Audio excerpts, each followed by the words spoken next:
Мағжан Жұмабаев туған жер. Бұл сары қайыққа туған жер. Кіндік кесіп кірін шенде суған жер. Жастық алтын қайтып келмес күнімде ойын ойнап сыбын сүріккен қуған жер. Жаратылдым топырағынан сен түбім. Жалғаны жоқ бәрі сені жан тәнім. Сенен басқа жерде маған қараңғы.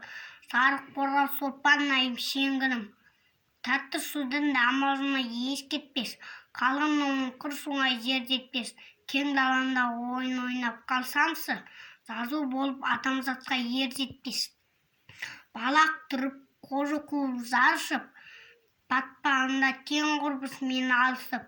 Түнде ақсүйек алты бақан, ал күндіз үйретем деп асау тайға жабысып. Адам басы Алла добы деген рас. Қалай қуса солай кетпес сорлы бас. Кім біледі, мен де шетке кетермін. Туған жерім сені тастап басым сас.